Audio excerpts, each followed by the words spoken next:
नमस्कार मित्रों, मैं डॉक्टर विजय कुलकर्णी आपका मेरे यूट्यूब चैनल पर स्वागत करता हूं। अगर ये वीडियो आपको अच्छे लगते हैं तो सब्सक्राइब और लाइक करना न भूलें। आज जिस कहानी को लेकर मैं आपके सामने प्रस्तुत हूं, उस कहानी का नाम है निर्वासित। अब निर्वासित यानी क्या? अपने ही घर में पराये जैसा लगना, उसे निर्वासित कहा जाता है। तो कहानीकार का नाम है सूर्यबाला, जिनका जन्म 15 अक्टूबर 1944 में वाराणसी में हुआ था। इनका पूरा नाम सूर्यबाला वीर प्रताप सिंह श्रीवास्तव है। इनके हिंदी साहित्य में प्रकाश जब डालते हैं तब हमें एक इंद्रधनुष जुबेदा के नाम यह कहानी संग्रह याद आ जाता है, जिस कहानी संग्रह से ही यह निर्वासित कहानी ली गई है। तथा इनके उपन्यासों में मेरे संदीप पत्र यह चर्चित उपन्यास है। कहानी की मूल संवेदना हम देखते हैं कि आज नई पीढ़ी पुराने पीढ़ी के जो जज्बात है उसे समझ नहीं पा रही है, लेकिन पुरानी पीढ़ी नई पीढ़ी की वो जज्बात समझती है। इसके बावजूद आज वृद्ध माता पिता जो घर में होते हैं, उन्हें अपने बेटों के द्वारा, अपने संतानों के द्वारा उनकी उपेक्षा की जा रही है, और इसी के कारण वह माता पिता अपने ही घर में अपने आप को निर्वासित समझने लगे हैं। और इसी तरह की यह कहानी, इस कहानी में जो बूढ़े बाबूजी है, रिटायर है, वह अपने बेटे राजन के पास रहने के लिए चले जाते हैं। वह बुलाता है इसलिए, लेकिन वहाँ पर चले जाने के बाद राजन और उसकी पत्नी रीमा इनके द्वारा इन माता पिता की जो उपेक्षा होती है, उन्हें अपमानित किया जाता है, उन्हें प्रताड़ित किया जाता है। तब इन माता पिता को अपने ही बेटे के घर में एक निर्वासित सा लगने लगता है, और यही इस कहानी में दर्शाया गया है।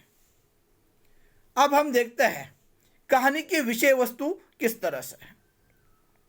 कहानी की विषय वस्तु में ज्येष्ठ वैशाख का चित्रण किया गया है, जिसमें धूप ज़्यादा होती है, उदासीनता छाई हुई होती है, और ऐसे माहौल में जो माँ जी है, बूढ़े बाबूजी की पत्नी यानी राजन की माँ, उसका चित्रण है। वह अपने घर के उस खिड़की से बाहर देख रही है।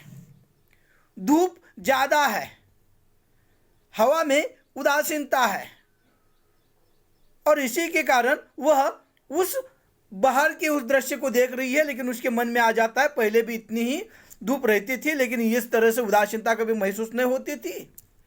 और वो सोचती है, अरे ऐसा भी नहीं है, जब मेरे बच्चे छोटे थे उनके लालन पालन में ही मेरा सारा समय बीत जाता था।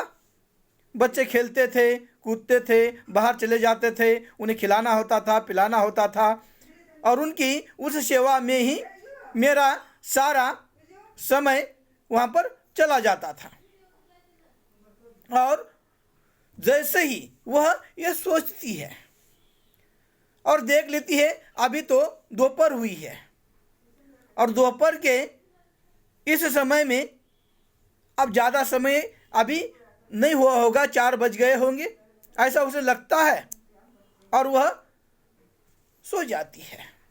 और थोड़ी देर के बाद जैसे नींद खुलती है, नींद खुलने के बाद उसे लगता है बाबूजी क्या कर रहे हैं, जाकर देखे, क्योंकि उसे जो अपने बच्चों को लेकर यादें हैं, वो यादें किस तरह से थे, जब बच्चे छोटे छोटे थे, छोटा बच्चा खेलता रहता था, और दोनों बच्चे कभी कभार स्कूल के किसी क्रीड़ा से, खेल से पारितोषिक ला लेते, अपने पिता को आकर कह देते, पिता उन्हें वाह मेरे शेर कहते हुए गले लगाते थे,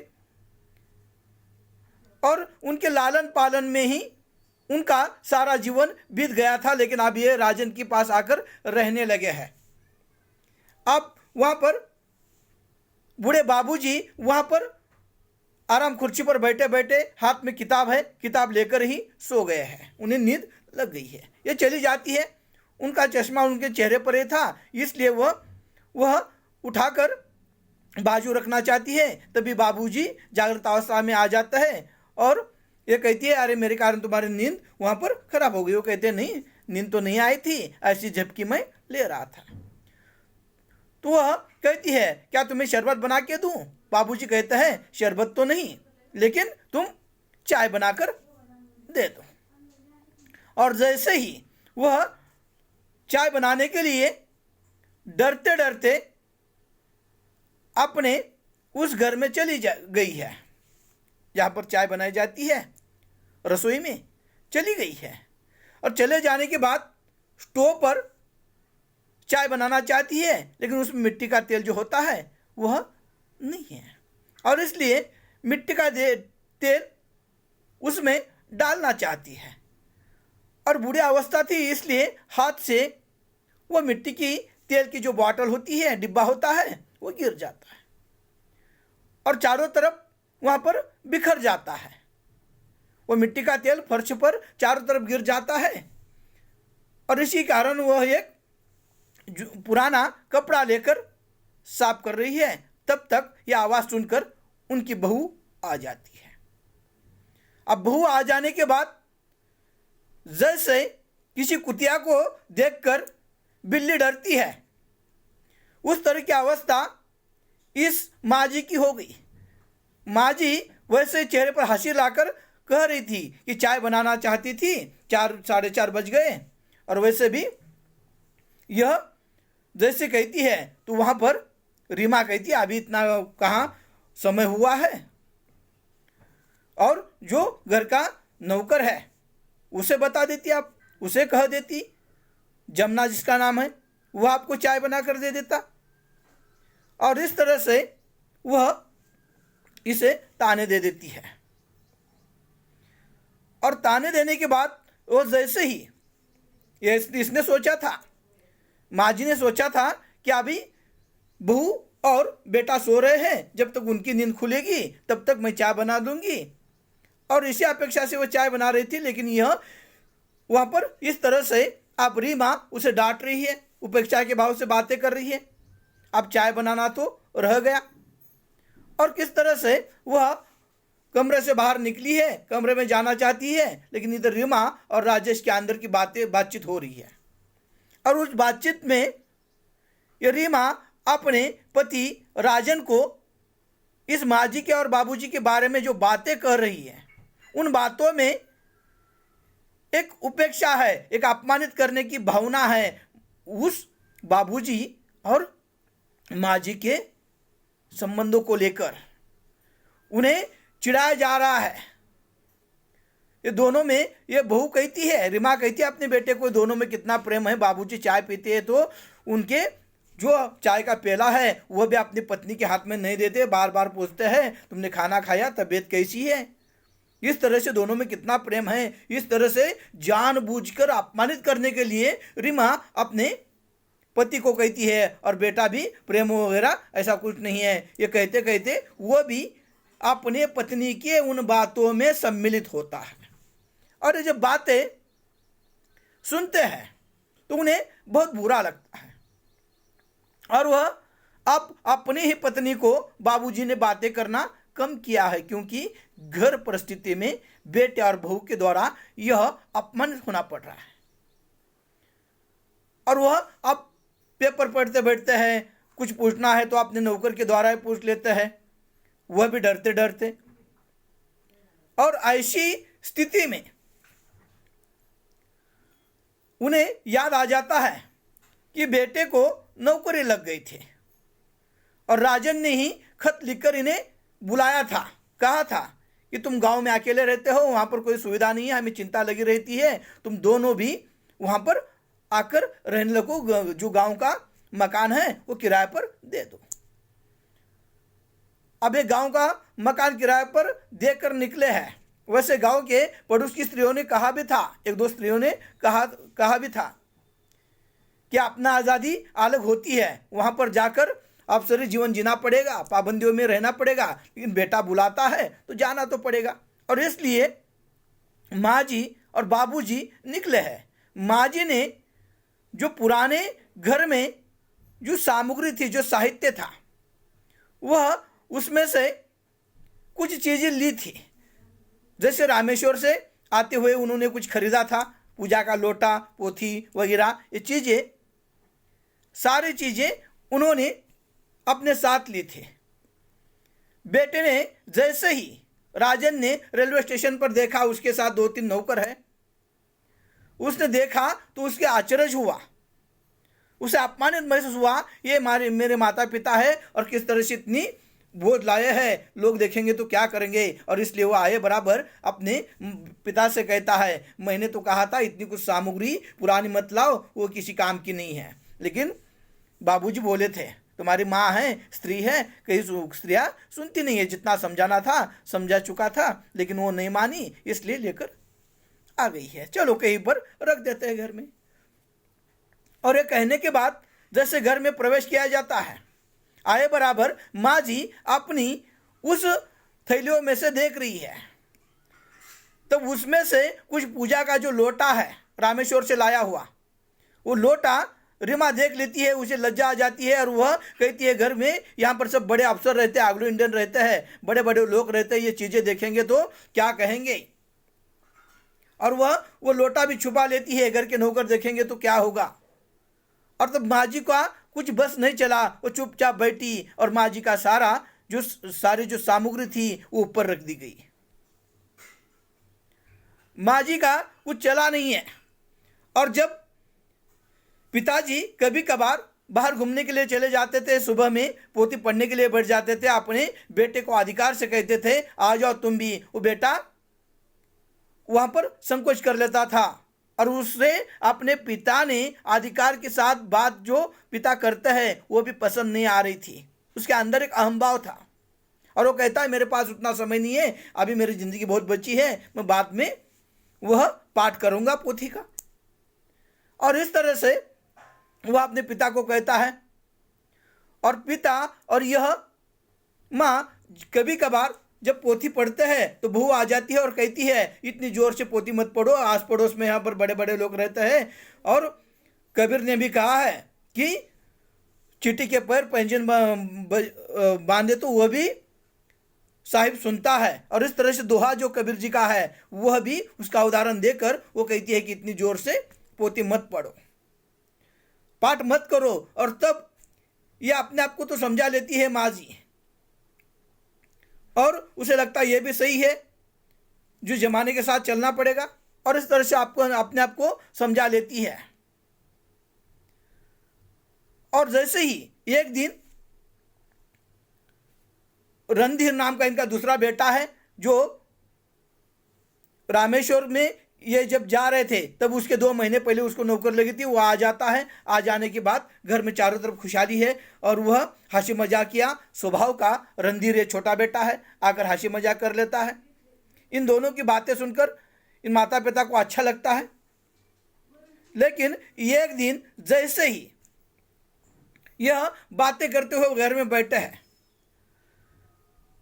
रणधीर को यह राजन कहता है कि बाबूजी अब अंदर चले जाइएगा, हमें कुछ काम है, बात करनी है। किस अंदाज में कहता है, अगर आपको बैठना है तो बैठ जाइए, नहीं तो आप चले जाइए।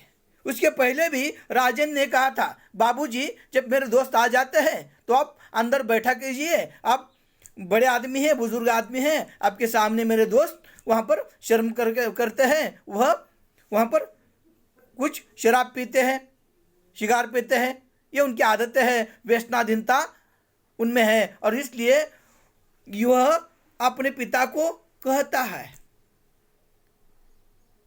वहाँ पर उसे कुछ नहीं लगता कि पिता को इस तरह से बात किस तरह से की जा सकती है, लेकिन वो कहता है बाबूजी वो ठीक है, कहते अंदर चले जाता है। एक दिन बाहर चले जा रहे हैं खाना खाने के लिए, राजन और उसकी पत्नी जाते हैं बाहर, जाते जाते कहते हैं कि हम बाहर ही खाना खा के आएंगे। तो बाबूजी की पत्नी यानी माँ जी अपने पति को कहती है तुम्हें खाने के लिए क्या बना कर दूं। वो कहता है अभी तो फिलहाल कुछ नहीं है, जब राजन और भू आ जाएंगे तब ही बनाना। यानी इस शब्द का अर्थ क्या है, इन्हें अपने ही घर में कुछ बनाने की आज़ादी नहीं है, और इसलिए बाबूजी की इच्छा होती है, उन्हें खीर बहुत पसंद है, उसके बावजूद वो अपने पत्नी को कहते हैं जब बहू और बेटा आ जाएंगे तब वहां पर बना दो। और इस तरह से वहां पर एक दिन जैसे ही ये लॉन में बातें करते हुए बैठे हैं राजन और ये आया हुआ रणधीर, राजन और रणधीर भाई भाई है, वो बैठे हैं बातें करते करते, और वह राजन बाबूजी से कहता है अब अंदर जा सकते हो, जाना है तो या बैठना है तो बैठ सकते हैं। लेकिन जिस अंदाज में कहता है उस अंदाज से पता चलता है बाबूजी को कि यहाँ से उठना ही ठीक है, और वो अंदर चले जाते हैं। बाद में दोनों की चर्चा हो रही है। उस चर्चा में राजन अपने भाई से कहता है कि महंगाई बढ़ गई है, बेटी को अच्छे स्कूल में पढ़ाना चाहता हूँ, लेकिन पहले जैसी कोई कमाई नहीं है, तनख्वाह नहीं है, कोई बाहर की कमाई नहीं है, और इसलिए सब जीवन जीना इतना आसान नहीं हुआ है। इसका मतलब माता पिता का बोझ हो रहा है।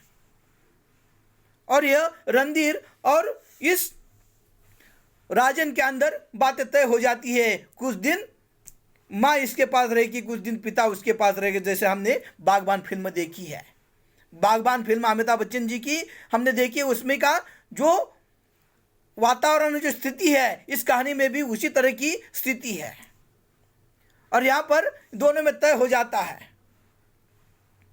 कि कुछ दिन के लिए माँ छोटे बच्चे के पास रहेगी, कुछ दिन के लिए पिता बड़े बच्चे के पास रहेंगे, क्योंकि माता पिता का बोझ कौन उठाए। और इसीलिए दोनों में जैसी चर्चा हो जाती है, इसने बाबूजी ने सब सुन लिया है और अपने पत्नी को कहता है कि मैं आज निकल रहा हूँ। वो कहती है कहाँ, मुझे भी वहाँ पर बोर लगता है, उदासीनता है, मैं भी जैसे कहती है वो कहती है वैसी बात नहीं है, हम अब बूढ़े हो चुके हैं, ये कहीं बेटा हमारा खर्च उठाए यह अच्छा नहीं लगता, और इसीलिए हमें भी सोचना चाहिए, मैं जब तक दूसरे बेटे के साथ जा रहा हूँ तुम्हें यही रहना है, और मैं जब इधर आऊँगा तुम्हें उसके पास चले जाना है। यह स्थिति